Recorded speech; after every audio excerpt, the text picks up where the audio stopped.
Senhor Jesus, Divino Mestre, com as tuas bênçãos de paz, agradecemos pela oportunidade, pelo ensejo que se renova para nós. Pedimos a Ti o amparo, a inspiração, a orientação, para que nós realizemos o melhor ao nosso alcance, possamos trabalhar no clima da fraternidade, da solidariedade, da amizade, para que os apontamentos possam nos auxiliar na nossa caminhada, na nossa aprendizagem, visando progresso, a nossa transformação moral. Pedimos o amparo dos nossos amigos espirituais, nossos mentores da nossa casa, de Camilo Chaves, que possamos, assim, bem amparados por eles, trabalhar dentro dos melhores objetivos possíveis, que assim seja. Muito bem. Nós vamos, então, dar continuidade. Deixa eu projetar a tela de hoje. Estudo de Gênesis, capítulo 5, a partir do versículo 29. Nós já trabalhamos o versículo 29 semana passada, eu vou retomá-lo só para nós nos lembrarmos aí, fazemos o encadeamento e vamos em frente. Então vamos lá. Gênesis capítulo 5, versículo 29. E chamou o seu nome Noé, dizendo: Este nos consolará acerca de nossas obras e do trabalho de nossas mãos, por causa da terra que o Senhor amaldiçoou. E viveu Lameque, depois que gerou a Noé, 595 anos, e gerou filhos e filhas. E foram todos os dias de Lameque 777 anos, e morreu. E era Noé da idade de 500 anos, e gerou a Sem, Cão e Jafé. E o primeiro versículo do capítulo 6. E aconteceu que, como os homens se começaram a multiplicar sobre a terra, sobre a face da terra, e lhes nasceram filhas, viram os filhos de Deus, que as filhas dos homens eram formosas, e tomaram para si mulheres de todas as que escolheram. Muito bem, nós, na semana passada, trabalhamos os versículos 24 a 29, e o 29, que vamos retomar, diz o seguinte: E chamou o seu nome Noé, dizendo: Este nos consolará acerca de nossas obras e do trabalho de nossas mãos, por causa da terra que o Senhor amaldiçoou.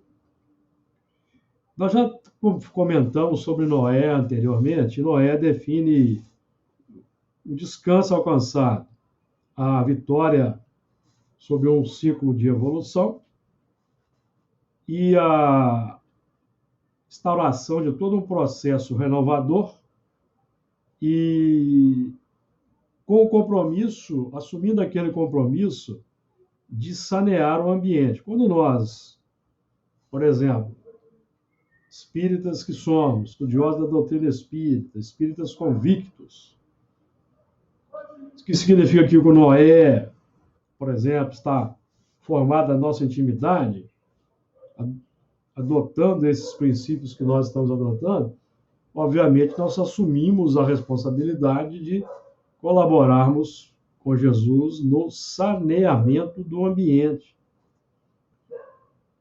que é o trabalho de nós evitarmos ou domarmos as inclinações más, nós trabalharmos no âmbito das virtudes, das boas obras, das boas ações, saneando o ambiente íntimo, saneando o ambiente doméstico e colaborando, sensibilizando os que convivem conosco com as boas propostas que vamos emitindo.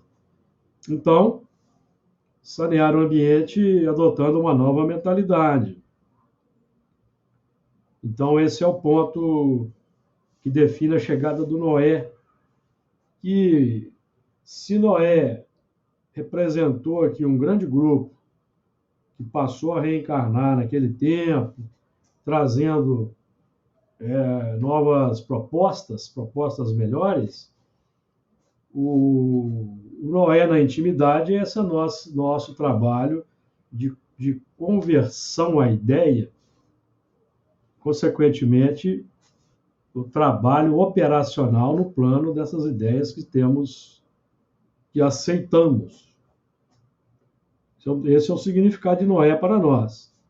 E chamou o seu nome Noé, dizendo: Este nos consolará acerca de nossas obras. Consolará pela tomada de consciência, mudança de mentalidade, porque nós vamos passar a respaldar o destino, não mais na pauta da expiação, mas na pauta das boas obras. Esse é o significado da consolação acerca das obras. Porque não nos adianta adotarmos o conhecimento que adotamos e continuarmos na prática sistemática das obras antigas. Não há consolação, nós vamos repetir experiências e vamos voltar na próxima, marcados pelas questões expiatórias, porque não estamos sendo eficientes. Então, a consolação, amigos, a consolação define reversão do processo que gera sofrimento, que gera dor, que gera expiação.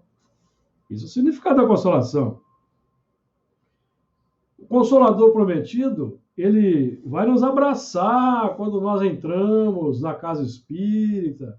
Muitos de nós somos chamados ao espiritismo pela dor.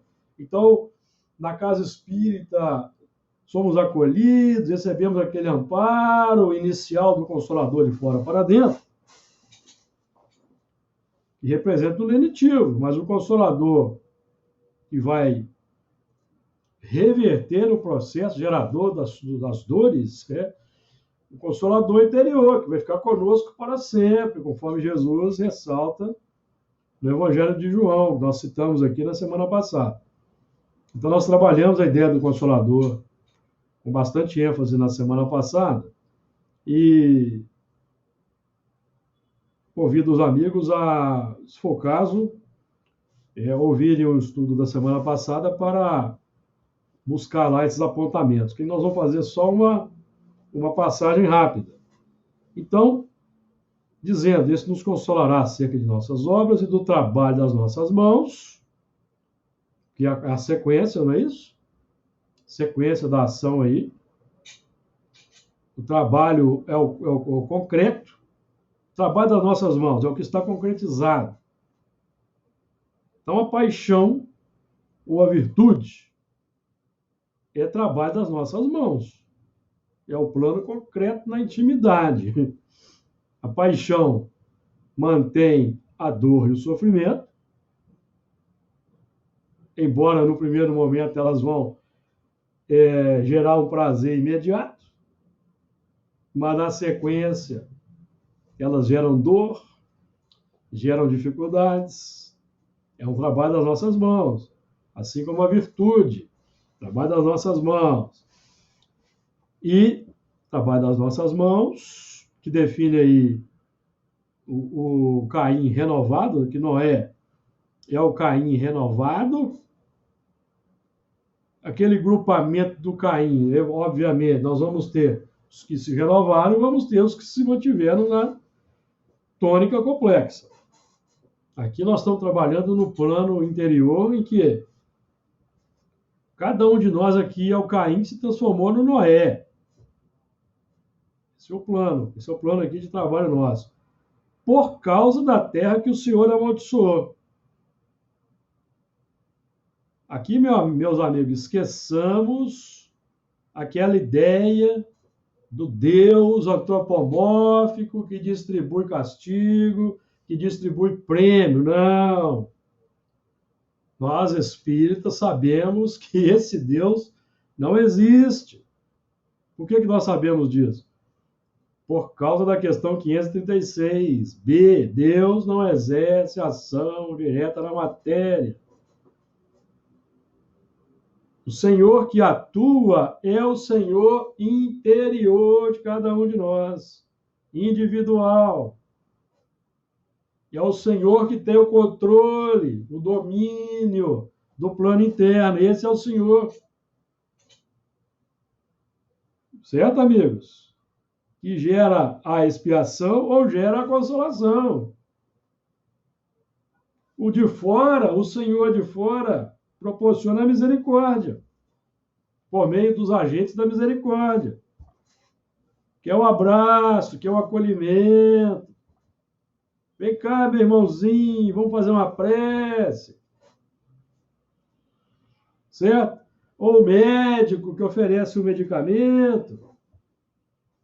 É o Senhor de fora, os agentes exteriores da misericórdia. O nosso trabalho aqui é para nós desativarmos o Senhor que amaldiçoa, que é a mentalidade materialista, complexa, que nós adotamos, por livre, espontânea vontade. Certo, amigo? Não vamos esquecer, o Senhor que amaldiçoa é o eu interior que gera paixões, e assim por diante. Nós batemos muito nessa tecla aqui. Então, esse Senhor que amaldiçoa é o eu interior que gera os carga de sentimento. Como é que a carga de sentimento é gerada? Por aquela trilogia que nós conhecemos bastante. Os 3 aspectos do Espiritismo, quais são? Filosofia, ciência e religião. Não são 3 aspectos místicos, são 3 aspectos da vida. É uma engrenagem que trabalha em conjunto.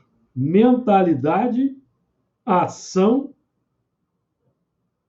sentimento. A mentalidade vai propor uma metodologia de ação, uma filosofia de vida. E essa filosofia de vida, sendo praticada no laboratório experimental da sociedade, vai gerar paixões ou virtudes. Então, ciência, filosofia, ciência e religião. É um triângulo de forças natural, amigos. Natural. Perceberam?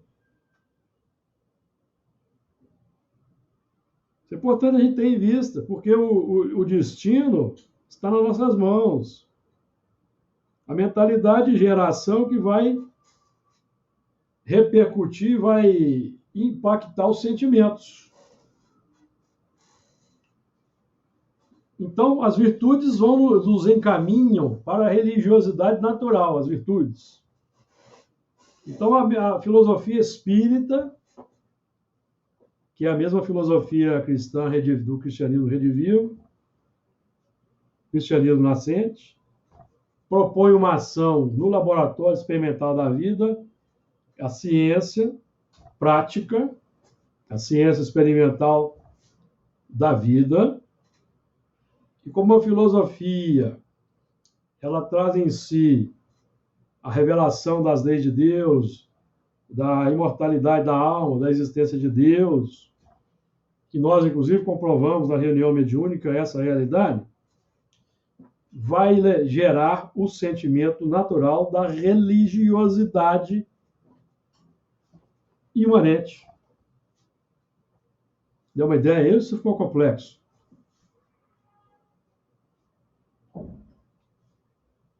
Então, meus amigos, nós estamos trabalhando aqui em Espiritismo não mais com o sistema místico, mas com uma ciência natural, uma filosofia natural de vida. Aquela filosofia natural, por exemplo, que o Newton estudava, Isaac Newton, filosofia natural, que vai desaguar na religião natural, que era a meta de Kardec, por exemplo, religião natural. Tá certo, amigos? E não, parafraseando aqui Kardec, o espiritismo ridículo, palavra de Kardec, tá? Se alguém não concorda aí, então acho que está na religião errada. E Kardec vai dizer assim, ó. Deixa eu achar aqui, ó. Para vocês terem uma ideia aqui. Nós estamos dizendo.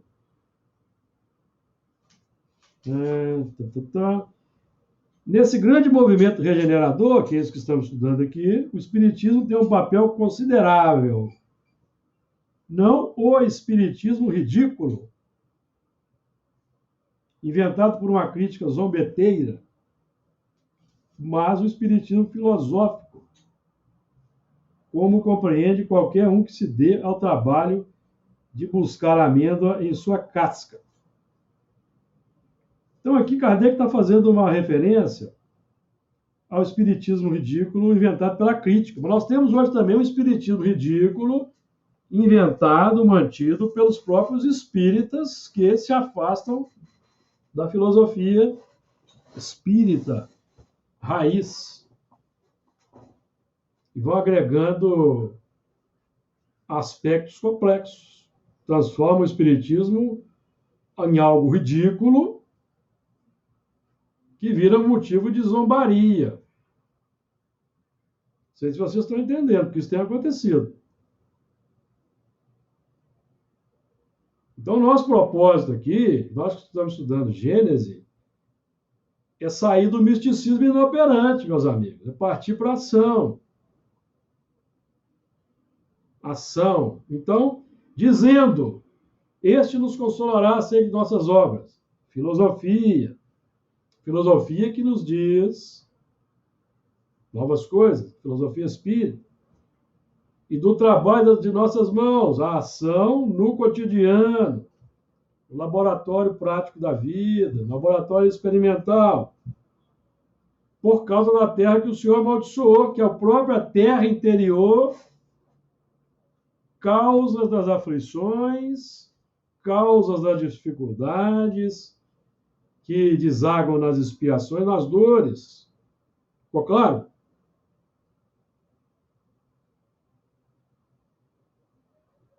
Ficou claro, hein, amigos?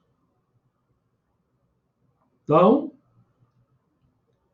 o Senhor da vida, o Senhor dos mundos, o Pai, jamais amaldiçoa a sua criação. Isso é impossível, não existe. Quem amaldiçoa é o próprio eu, o próprio indivíduo que faz escolhas equivocadas. Então, ele se candidata aos reajustamentos, às dores, às síndromes. Esse é o significado da maldição. Maldição é de dentro para fora, nunca de fora para dentro. De fora para dentro, o que ocorre é sempre o ajustamento da misericórdia, favorecendo uma nova reencarnação, um determinado lar, uma determinada família, uma determinada escola. Então, se nós estamos a braços com dificuldades, com dores, saibamos, a culpa é nossa. Não é dos espíritos nem de Deus, é nossa. Então, por causa da terra que o Senhor amaldiçoou, então o trabalho nosso é consolador prometido, meus amigos. Renovar as tendências complexas, tirando do ciclo repetitivo de reencarnações dolorosas, saindo da condição de constantemente termos que morrer, porque Paulo vai dizer que o último inimigo a ser vencido é a morte. Necessidade de reencarnações, amigos, que a morte efetiva para o espírito é a reencarnação. Então, o último inimigo a ser vencido é essa maldição que nos traz para a morte. Ou seja, que mantenha a continuidade das reencarnações. Ficou claro? Quem quer fazer algum comentário para avançarmos aí para o versículo 30? Eu só quis dar uma repassada aí nesse aspecto. Lembrando também que nós abordamos, evidentemente, que a chegada de Noé no plano exterior, é um grupamento com novas propostas, que gerou a arca. Nós podemos trabalhar a arca como sendo o quê? O conjunto de instituições, de cidades que passaram a beneficiar a humanidade de alguma maneira, naqueles tempos remotos. Então, as primeiras cidades, as primeiras colônias espirituais, que passaram a existir a partir daí, tudo em função da configuração da arca, que é a casa mental. Então, novas coisas começaram a ser edificadas na Terra.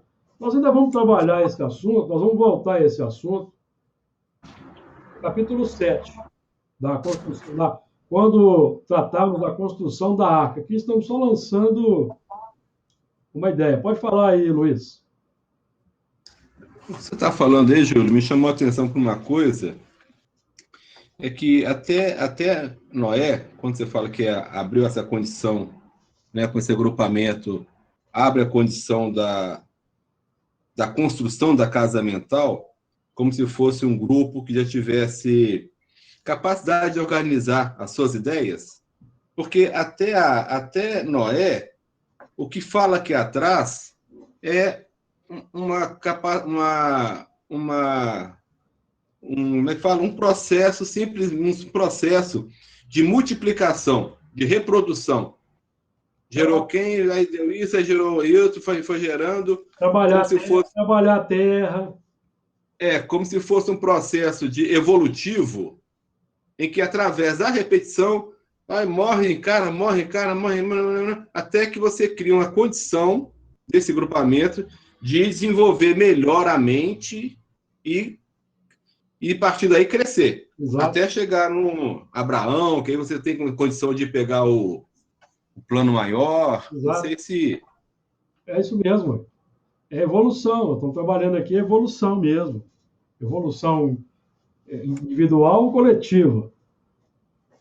Com foco na individual.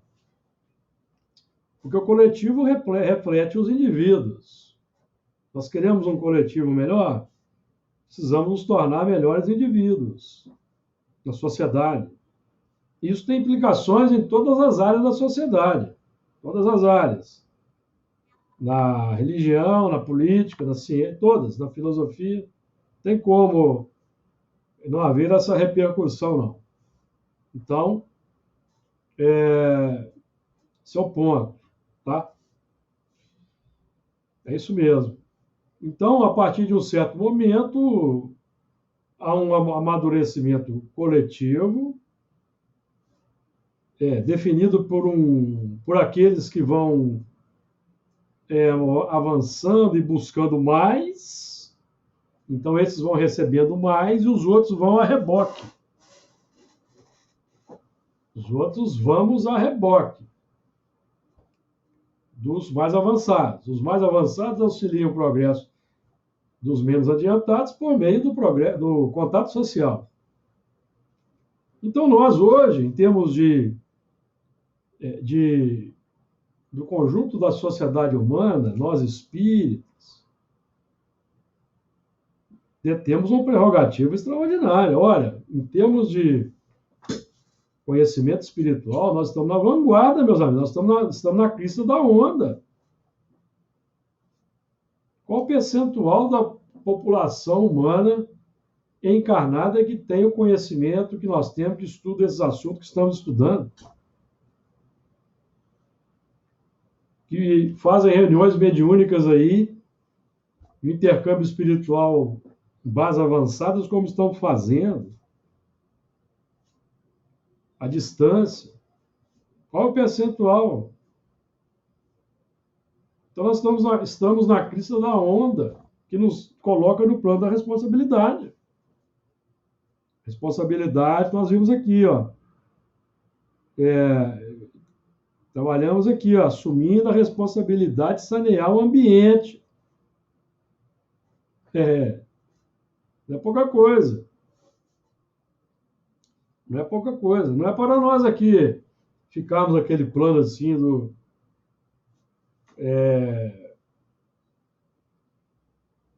Em face das revelações de vidas passadas, por exemplo, existências passadas, nós ficamos embevecidos nesse plano, não. É só para nos chamar a atenção para o agora, em função do que foi feito, para não repetirmos e sanearmos o mundo interno com forte repercussão, com franca repercussão no mundo coletivo, exterior.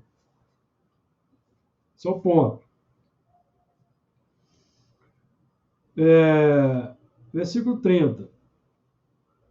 E viveu Lameque, depois que gerou a Noé, 595 anos, e gerou filhos e filhas. Esse versículo aqui é bem interessante. Viveu Lameque depois que gerou a Noé. Então, gerou a Noé, ou seja, o Lameque é o Caim de volta, é o Caim que foi reencarnando, foi passando, superando as experiências, já temos estudado isso. E se tornou Noé, que é um indivíduo que vai se consolar pelas próprias obras. Isso é claro para nós. Chegando nesse ponto, que alcançou o descanso pela adoção de novas propostas, projetando para um novo plano, então, nesse novo plano mais avançado, ele continuou gerando filhas e filhos. O que é isso? Sentimentos renovados, ideias renovadas, com impacto nos elementos que conviviam com ele, gerando filhos e filhas espirituais, assim como Kardec, Jesus geraram filhos e filhas, os discípulos, os apóstolos, e assim por diante. As obras, as boas obras. O significado da geração de filhos e filhas é esse plano amplo abrangente, partindo de dentro para fora, pensamentos, palavras, atitudes e ações, e as concretizações aí, as consequências no mundo exterior. Esse é o significado. Então, o Noé como simbolizando o movimento de aceitação da vontade divina, da concordância com os planos divinos e aceitação da vontade divina que foi demonstrada pela submissão em todos os sentidos, obediência, toda aquela simbologia de obedecer a Deus para gerar a arca é um símbolo, definindo a obediência interna aos padrões superiores. Porque para adotarmos os padrões superiores é preciso contrariar os desejos, os impulsos antigos. Gerar uma obediência pela fé, inicialmente, pela fé, pela confiança, naquele propósito que nos é desconhecido interiormente, porque interiormente ele ainda não gerou os frutos internos, a felicidade, a paz, o equilíbrio. Então nós vamos operar sob a fé. Aquela fé que é o firme, a vontade de querer que aquela fé, que aquele desejo alcance concretude. O significado da fé. Por exemplo, fora da caridade não há salvação. Quando nós escutamos esse ensinamento, esse dístico, nós achamos bonito, mas quando nós vamos implementar, ele entra em choque com o egoísmo. Nós não conhecemos ainda o resultado. Então é preciso aplicar a fé, que é a vontade de querer que esse dispositivo se torne realidade para nós.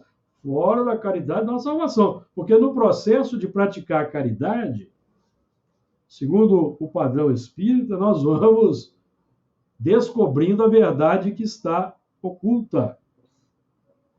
que é a experiência individual. O galardão individual. Isso é individual, não é transferível. Que é o aproveitamento. Que vai impactar na mudança de sentimentos, na mudança interna. Então é preciso aplicar a fé. Depois que constatamos que aquela nova prática produz o resultado, que é a paz de espírito, o equilíbrio, a relativa felicidade, a alegria, a serenidade, a esperança, nós então conhecemos o resultado.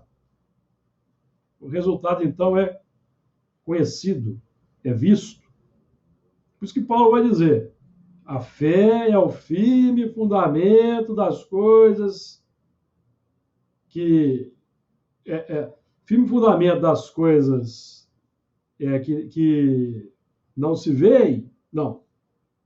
O firme fundamento daquilo que se espera e a prova das coisas que não se veem. Isso é filosófico. Praticando os preceitos é que nós vamos conhecer a realidade, vamos ter a visão do que não é visto e vamos sentir.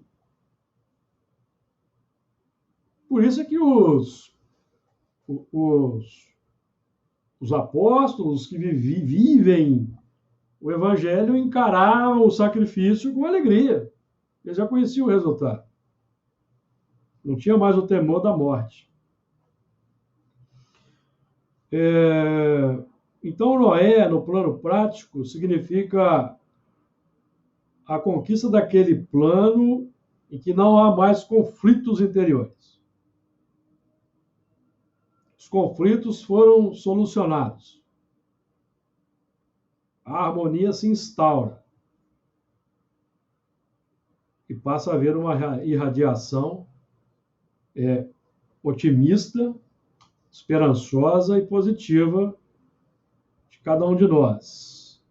Então, esse é o processo. Então, o grau, digamos assim, o grau de eficiência, o grau de eficiência mesmo, de proficiência, com que nós podemos avaliar se nós estamos caminhando firmemente no terreno do progresso, nós analisarmos se nós já temos uma certa harmonia, um certo equilíbrio, uma certa serenidade, uma certa alegria, uma certa confiança na nossa vida. Esse é o termômetro interior. Porque se nós ainda não conseguimos desenvolver um certo grau disso tudo, é porque nós estamos sendo ineficientes no processo. Está havendo uma ineficiência ainda da nossa parte. Então é preciso aplicação. E aqui eu não estou dizendo, meus amigos, que nós não vamos cometer erros de vez em quando, não. Porque o trigo cresce junto com o joio, em meio ao joio. Até que o trigo domine toda a gleba, a terra que o Senhor amaldiçoou, a gleba interior, o joio vai estar presente. De vez em quando o joio vai produzir um frutinho aí, tá certo? Agora, à medida que vamos avançando, evidentemente que nós vamos completando o plano. Tá claro? Mais alguém quer comentar?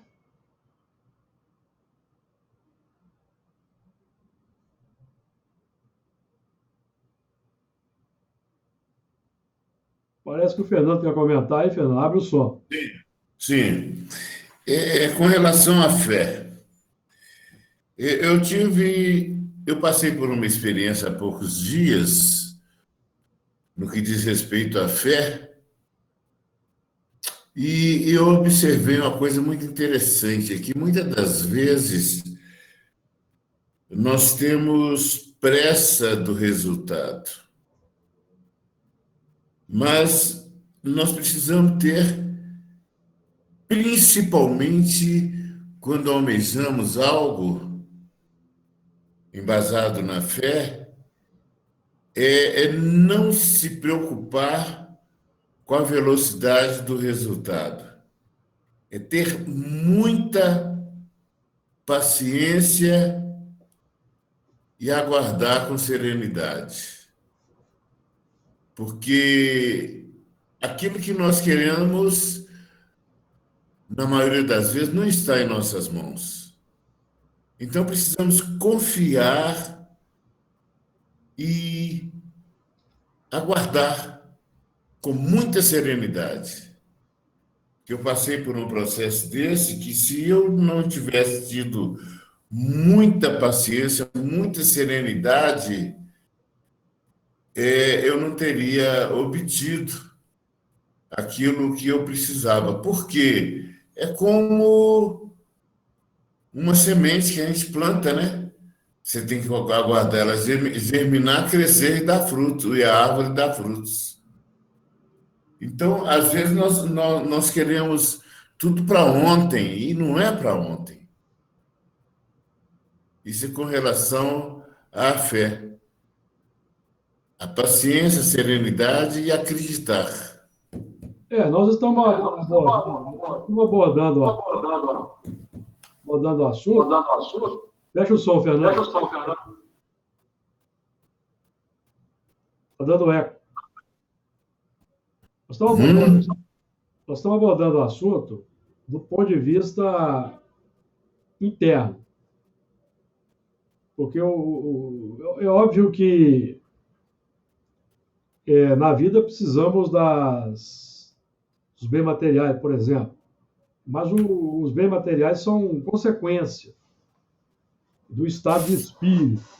Então, o que se espera, no nosso caso aqui, evidentemente, o que se espera, fazendo alusão ao que o Paulo vai dizer aí, é a serenidade, a paz de espírito. Esse é o objetivo. Não é isso? Então, esse é o ponto importante.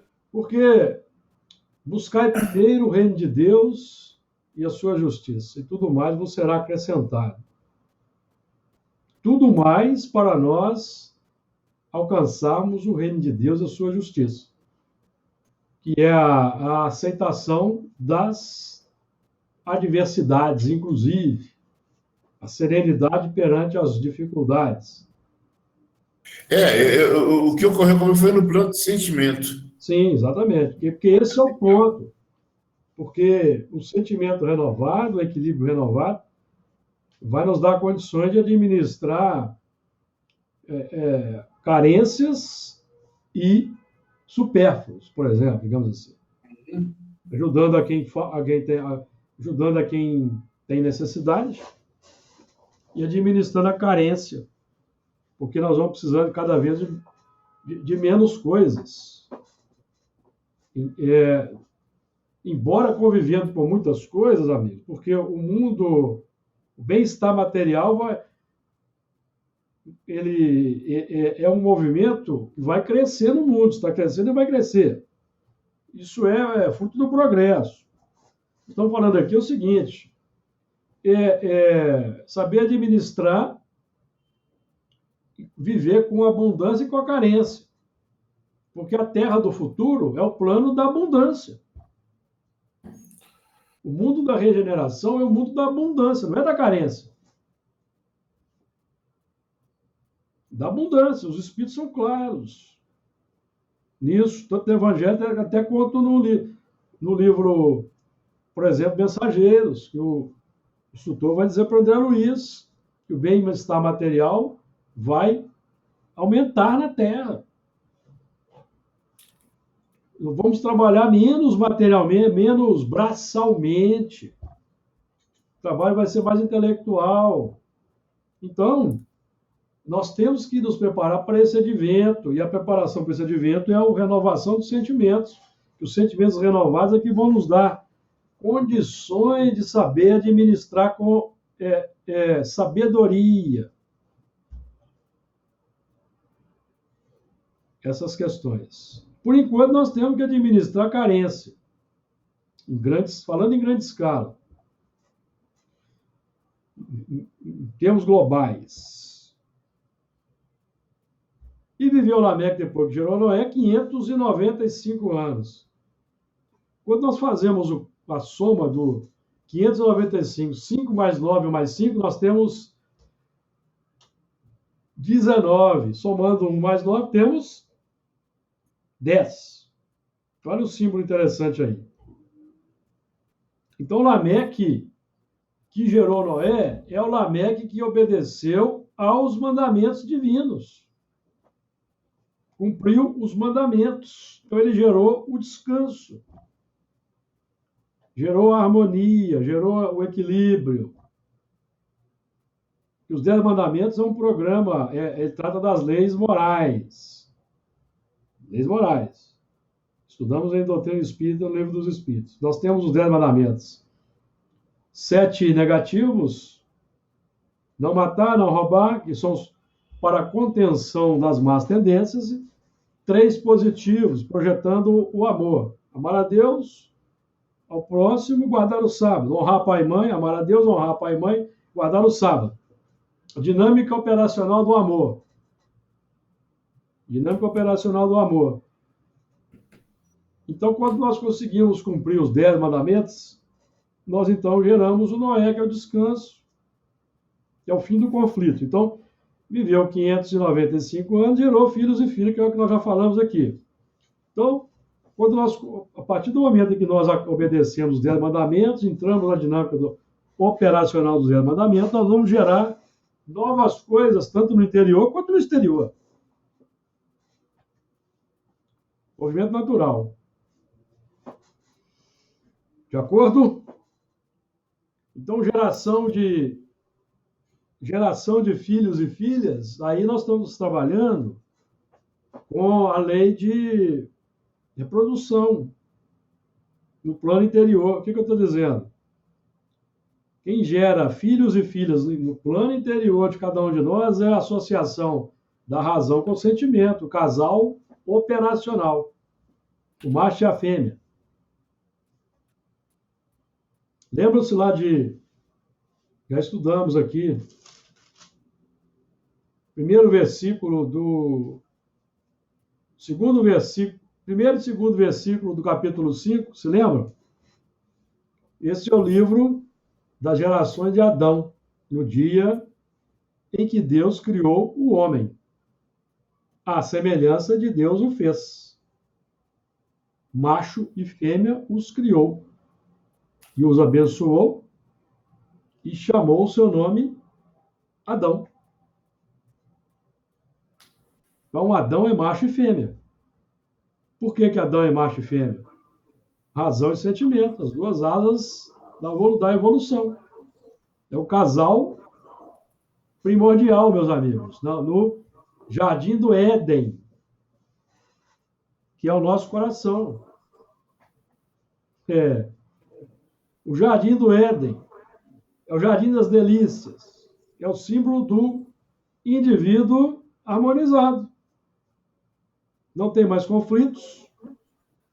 O amor é a dinâmica operacional.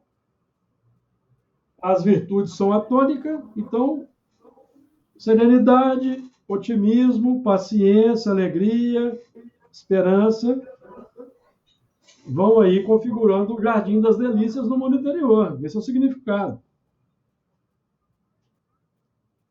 Então, nós estamos trabalhando sempre com a ideia de mundo interior. Ficou claro? A ideia sempre é essa. É trazer sempre a nossa intimidade, para nós não distrairmos com aquela tendência de julgar o próximo. Pode falar, Fernando. Querendo falar? Pode falar. Não. Esse é só um movimento físico. Entendi. Achei que você estava querendo falar. Não, agora não. Muito bem. Então vamos lá. Versículo 31.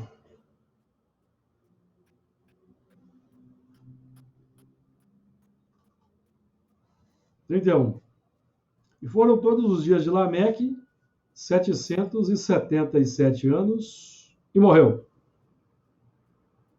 Olha que interessante.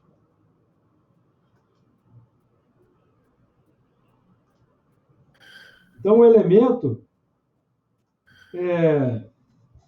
vejam só. Vocês se lembram da besta do Apocalipse, o número da besta? Quem se lembra?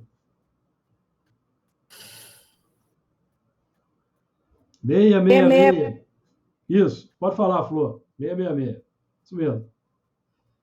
Então, aqui é o 777, ou seja, é o contrário. Significa o descanso. Então, o número de um homem lá no Apocalipse 13, 18, que já estudamos. A besta define o somatório dos valores de baixo nível. O somatório das paixões, dos instintos complexos, representa a besta. Representa que é o Caim, é o nosso passado. Primeiro trabalho da evolução. Tá certo? Mas nós, no plano da consciência, da razão, não devemos mais nos manter nos planos instintivos. Podemos? Podemos, porque temos o livre-arbítrio. Só que nós vamos arcar com as consequências. Vamos arcar com as consequências. No plano em que nós estamos hoje no mundo, a transição de etapas, se nós nos mantivermos no plano instintivo, nós vamos nos candidatar a partir para um novo mundo. Um mundo onde esses instintos podem ser exercitados. Porque lá é conveniente. Mas hoje na Terra não mais. Hoje na Terra temos necessidade e carência de virtudes. Amor ao próximo, acolhimento dos sofredores. Certo? Então, nós que temos o